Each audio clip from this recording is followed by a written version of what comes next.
hunts the biggest of all game, public enemies who try to destroy our America.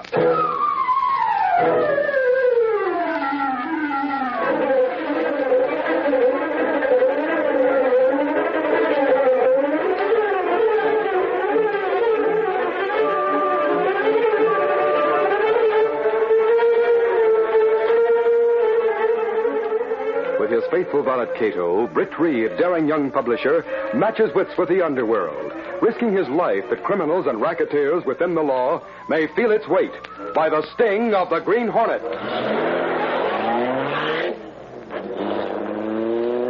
Ride with Britt Reid in the thrilling adventure, A Soldier and His Dog. The Green Hornet strikes again.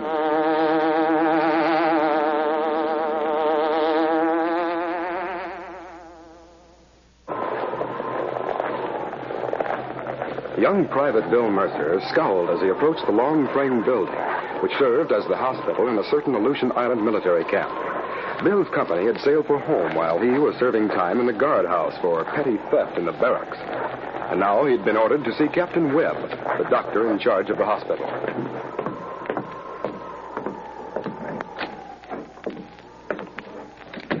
Something for you, soldier? I was told to report to Captain Webb. I'm Mercer, Bill Mercer. Okay, Mercer. The captain said to send you right in. That door there. Thanks. Come in.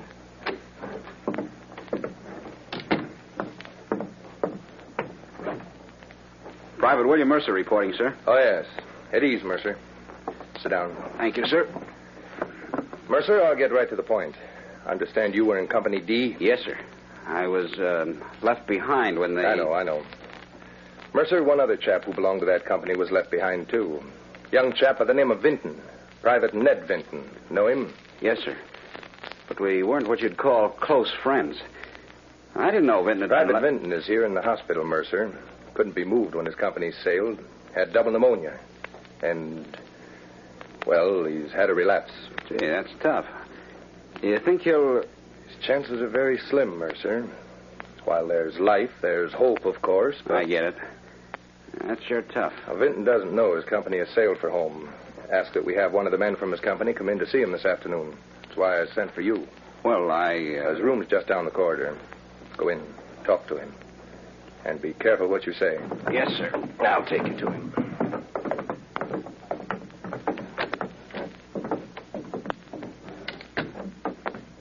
Remember, you're the only man of his company left here. If there's anything you can do for him... I'll remember, sir. The sergeant just came out of Vinton's room now with Vinton's dog.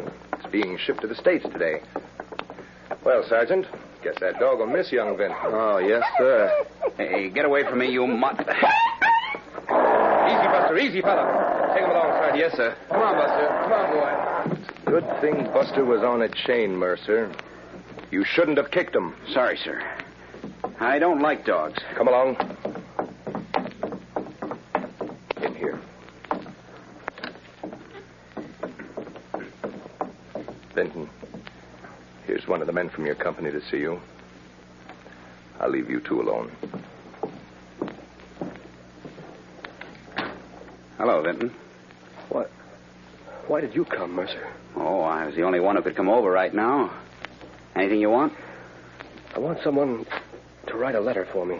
Okay, I'll write it, Vinton. Look under the pillow. A letter from my uncle. I'll get it. Read it, and I'll tell you what to write. Okay. Dear Ned, you and I have never met. Years ago, your father, my brother, and I had a disagreement. Went out of each other's life. 6 months ago, when your father met with the accident, which, as you know, resulted in his death, he wrote to me saying he knew he would not live, and that you would be left alone with no living relative but myself. Until then, I didn't know we had a son. Ned, I'm alone, too. I want to make amends and have you come to live with me when you get out of the service. I'll get you started in business. And after you arrive, we'll make arrangements to leave my wealth to you. We need each other, Ned. I'm sending this to the War Department in hopes that it will reach you wherever you are. I'll be waiting to hear from you. Your Uncle, John Vinton. Gee, Guy must have a lot of dough. I want to send an answer. I'll dictate a letter, then give you the key to my locker. Get a picture of me and close it. Will you do it for me, Mercer? Sure, I'll be glad to. Got a pencil here in my pocket. An old hunk of paper. There. Now, what do you want me to write? Dear Uncle John, I received your letter while in the hospital, but I'm almost better now. And as soon as I can, I'll rejoin my company and we'll be sailing for home. I'll be glad to come to you, and will let you know when I arrive. That was all I had except for Buster, my police dog. I sent Buster to the canine division when I joined up. Luckily, he has been stationed here with me. I just said goodbye to him as he is being transferred to the States for further training. I hope, if Buster's still alive, to have him with us, too. I'm enclosing a snapshot of myself. Look here, Britt. Well, let's see. We should be leaving soon for the States. I'll wire you when we land and then come directly there. Your nephew, Ned Vinton. By Jove, Britt, at last old John Vinton's going to have someone around that really belongs to him. Well, I'm glad, John. Here's the snapshot. Nice-looking fellow. Yes, sir. As soon as I received this letter, I said to myself, I'll have to run down to the Daily Sentinel and tell my old friend Britt Reid about this, so here I am. Well, I'm happy for you. I know you'll get a kick out of having your young nephew living with you. More than you could possibly guess, Britt. I wonder when he'll get here. Well, that's hard to tell. This letter's postmarked through San Francisco, so he must have been stationed somewhere in the Pacific. Sometimes the boys arrive home almost as soon as their letters. Well, that's true. Britt, there's one thing I want you to do for me. Of course. What is it? See if you can find out about Ned's police dog. I'd like to have that dog here when he does arrive, if it's possible. A good idea. I'll see what I can find out for you, John. You can leave that matter entirely up to me.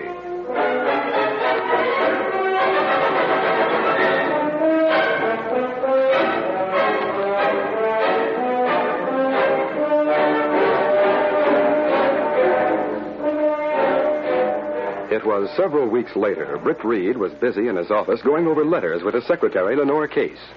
Answer this one in your own way, Miss Case. Yes, sir. I'll send these letters to the editor down at Gunnigan, and I'll find out. Mr. Reed's office? This is John Vinton. I'd like to talk to Mr. Reid, please. Oh, yes, just a minute, Mr. Vinton. Hello? Britt, I've had news from Ned. He's arriving home tonight. Well, that's fine, John. He'll be pleasantly surprised when he sees his dog, Buster. Oh, by the way, that was a great piece of work you did getting Buster for me. I'm not going to have them meet right away. I'll have the houseman bring Buster in later in the evening after Ned and I have become acquainted. I want you to be here when they do meet. All right. I'll come over after dinner. I'll see you then. Fine. We'll be looking for you, Ned and I. Goodbye, Britt. Goodbye. John Vinton's as happy as a kid over the arrival of his nephew. Oh, has he already arrived? Oh, not yet. He'll be there tonight. I'm glad you were able to get the dog released and sent to him. Hi, Casey. Oh. Oh, Axford. I'm going over to John Vinton's tonight. We might get a human interest story out of the meeting between his nephew and the boy's dog. You know, the one we got out of service. Say, now, Reed, you picked just the right one to write up a story like that. It'll keep you out of mischief. If you really want a story, I'll go. But if it's just to be kidding me, I... Well, you'll what? Oh, I'll go anyhow. I'll say you will. It's settled then. We'll dine at the apartment. Then we'll drive over to Vinton's to meet his nephew and watch the happy reunion between the boy and his dog.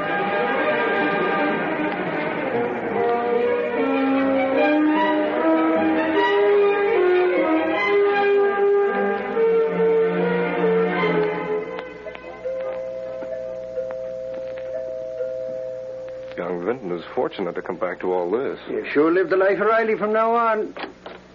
Yes, sir? Oh, Mr. Reed. Come right in, sir. Well, thanks, Walker. Come along, Axford. Mr. Vinton's in the library with his nephew. This way, sir.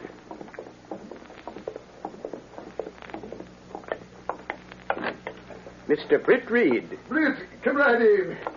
Why, so you got Axford with you. Good. Well, gentlemen, this is my nephew, Ned. Ned, Mr. Reid, Mr. Axford. How do you do, How do you do? Mr. Axford? Well, sit down, everybody. Ned and I have been getting acquainted, haven't we, Ned? Yes, we have, Uncle John. You get that, Britt? Uncle John. There's my ears good to hear. I still feel a little strange saying it, I must admit. I understand you had a dog that was in the service, Ned. Dog? Oh, yes. Sure, there's nothing like a good dog, eh, Ned? That's right. I sure do miss mine. We used to be together all the time. You see, I raised him from a pup. You know how it is when you get used to having your dog around. Oh, he's a beaut, too. Well, I'm sure you do miss him, Ned. Do I? Gee, I feel lost without him. Oh, but it's just one of those things that can't be helped. You'll get used to it, Ned. Hey, look, Brett, here's a picture of Ned's father that he carried in his wallet. He was my younger brother, you know. Oh, I can see the resemblance, John. Well, that is between you and your brother. Ned must resemble someone in his mother's family. Well, that's what I said, too. Ned certainly doesn't look like a Benton. But I can overlook that. Dad always told me I favored my mother's father. But you are a Benton and my brother's son. That's enough for me, Ned. Of course. That's what counts. By the way, my lad, I suppose you saw a lot of action.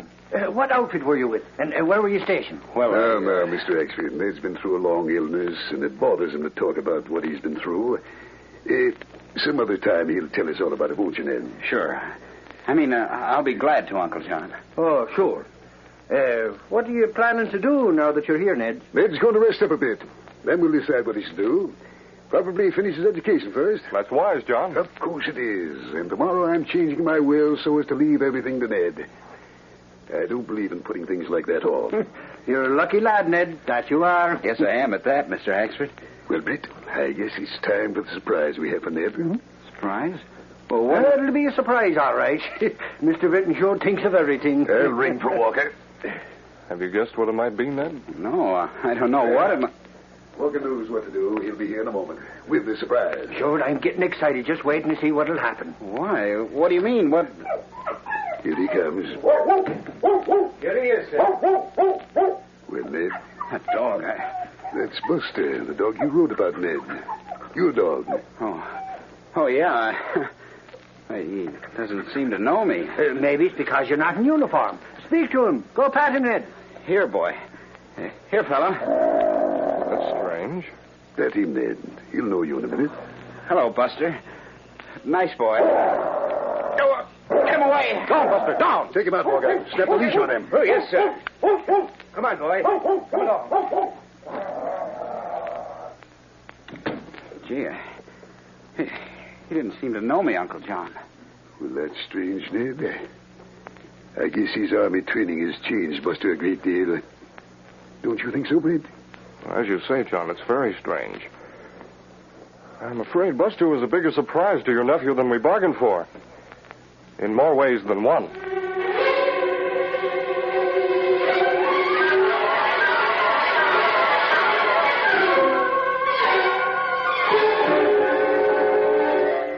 We'll continue our Green Hornet adventure in just a moment.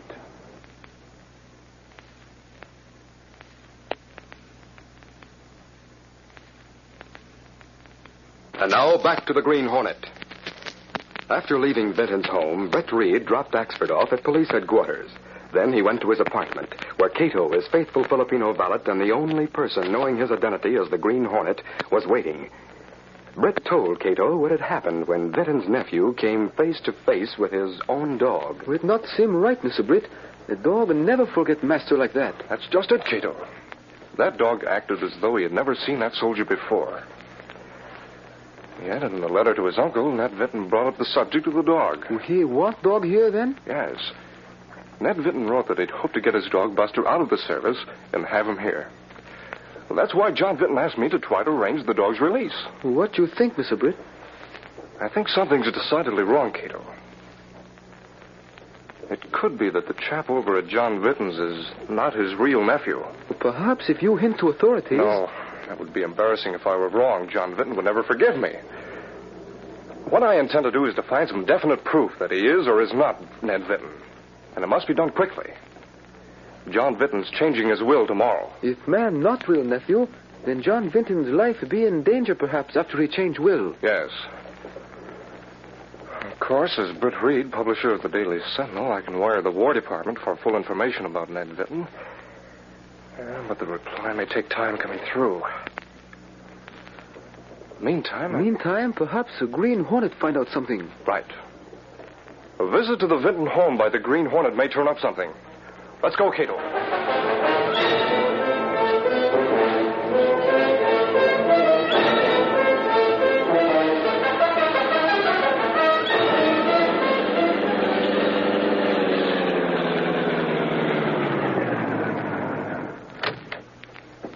wait here, Kato. I won't be long.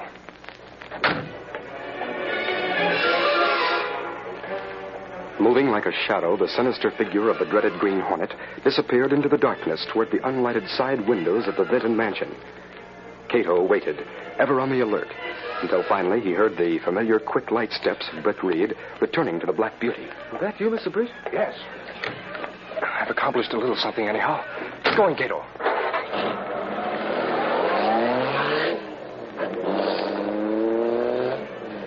What you do at Vinton Place? First, I picked up that letter from Ned Vinton to his uncle. Then in the wastebasket in the soldiers' room, I found a part of a letter he'd started, then it crumpled up. So you compare handwriting? Yes. But I find the handwriting was the same. Then I looked through his effects, hoping to find his discharge paper. I guess he carries that with him. I could be wrong about him, but as a parting shot, I left the Hornet seal in his room. Why you leave seal? Trying a little war of nerves. If he isn't the real nephew, that seal may cause him to make a slip. Go back to the apartment, Kato. Hurry.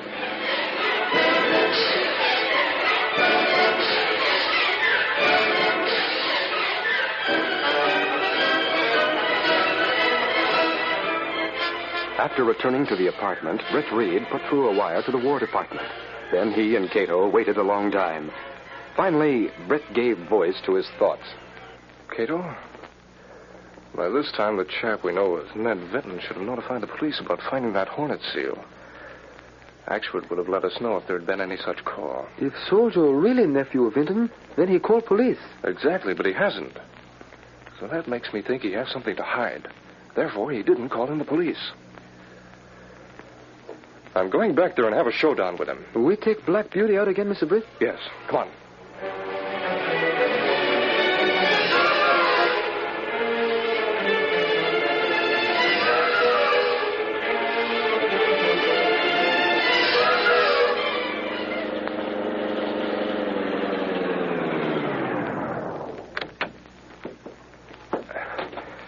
First thing we'll do is to get that dog from the basement, put him in the library. Dog dangerous.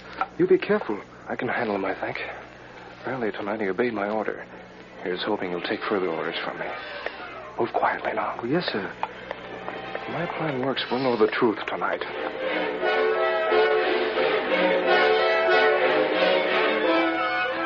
Meantime, alone in his bedroom, Bill Mercer was getting ready for bed. Suddenly... Hey, who? Turning in, eh? Green Hornet. That's right, fellow. What do you want? Money, and plenty of it. If you expect me to keep your secret. I don't know what you're talking about. No? I think you do. Get to the point. What do you want here? Listen, you. I know you're not Ned Vinton. Stop trying to pull a bluff. I'm calling your bluff, soldier. And I'm here for the payoff. Even if I had reason to pay off Hornet, I haven't any money. So get out. Stop playing the fool, fella. Vinton keeps a lot of dough in the library's safe. I'm sure you know the combination by this time. Yeah? Well, I'm not robbing my own uncle. For you or anybody else, Hornet. Still sticking to your story, eh? Well, maybe you forgot somebody could contact the War Department and find out if Ned Vinton's really been let out of service. Maybe I did at that. But you can't scare me, Hornet. Go on, get out. Okay, buddy. But don't say I didn't warn you. You'd better make a getaway with whatever dough you can lay your hands on before it's too late. I'll see you again. I wonder just how much that guy does know.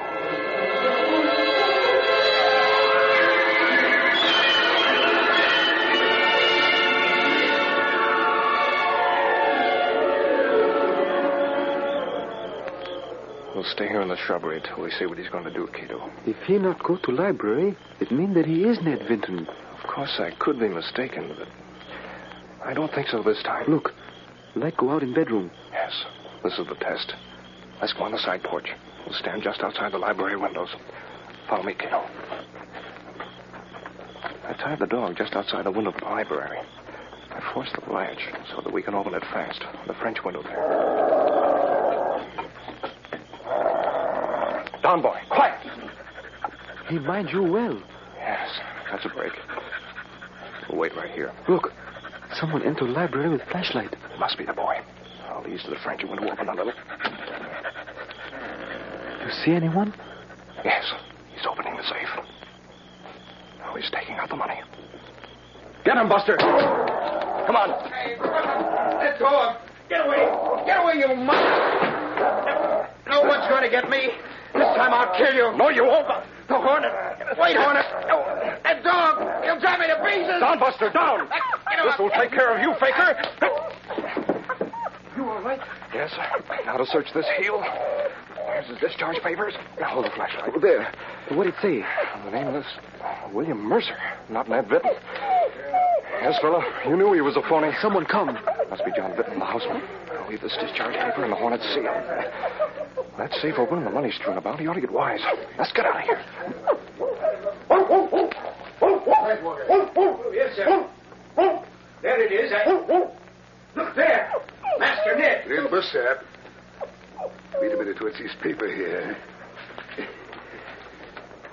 A discharge in the name of William Mercer. Walker, call the police. There's something decidedly wrong here. Right away, sir. Watch him, Buster. Watch him. Hurry, Walker. I want the police here to find out what this is all about and to put this imposter where he belongs.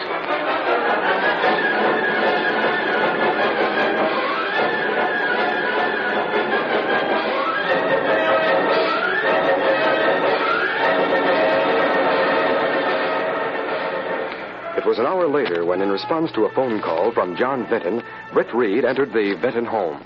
Britt, I'm so glad you came over. Hi, Reid. Hello, Axford. And Sergeant Burke, how are you? Fine, thanks, Mr. Reid. Well, what's the trouble? What's happened? Plenty, Reid. I was at cops' headquarters when Mr. Vinton phoned in. We came right out. And what do you think? Well, I have no idea, Axford. Mr. Reid, that young fellow Mr. Vinton thought was his nephew, well, he wasn't his nephew at all. That's it, Reid. I thought it was funny early tonight when that dog growled at him. And we expected to see him run up to the guy and lick his hand. But I don't quite understand. Let me explain, Britt. I've had quite a blow. That young man was an imposter.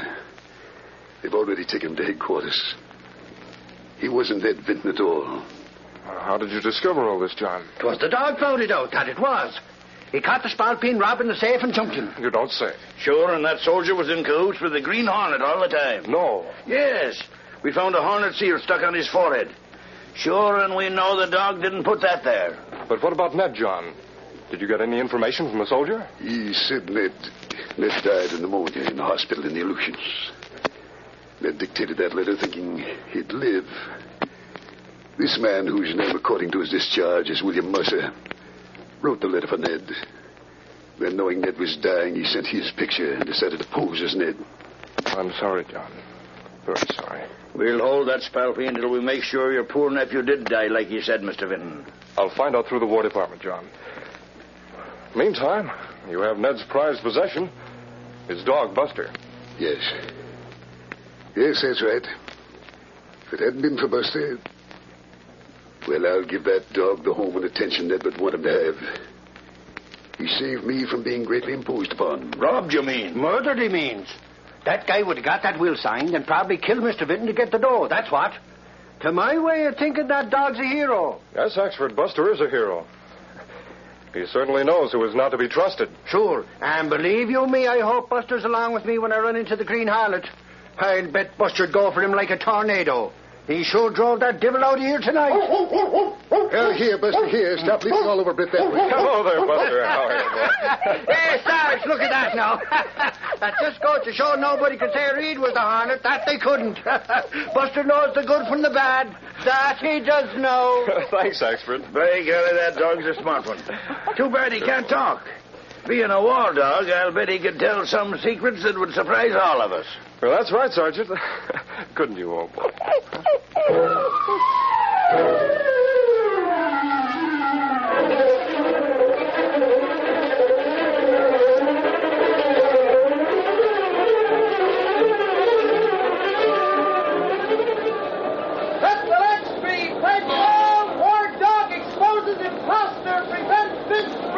Green Hornet implicated.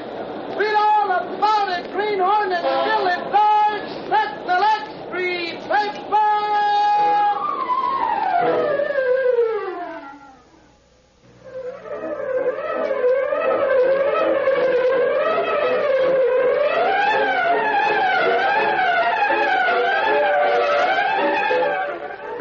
popular radio dramas created by George W. Trendle are a copyrighted feature of the Green Hornet, Incorporated. All characters, names, places, and incidents used are fictitious.